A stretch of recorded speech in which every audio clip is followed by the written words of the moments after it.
Pembawa acara Feni Rose 47 tahun sudah lebih dari 20 tahun berkarir di dunia pertelevisian.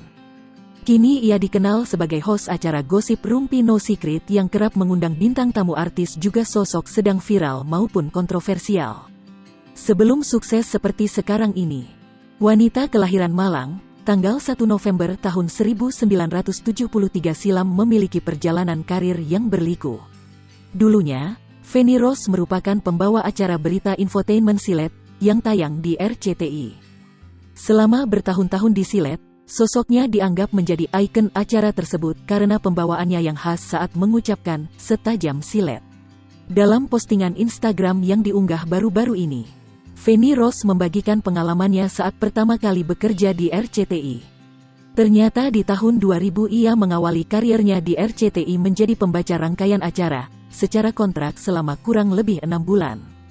Ia mengenang sejumlah orang yang ia sebut dengan guru, sebagai sosok yang berjasa dalam pengalamannya sebagai seorang presenter.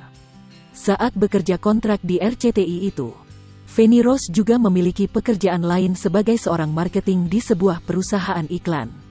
Berikut postingan lengkap yang dibagikan Feni Rose di laman Instagramnya, Selasa, tanggal 21 September tahun 2021.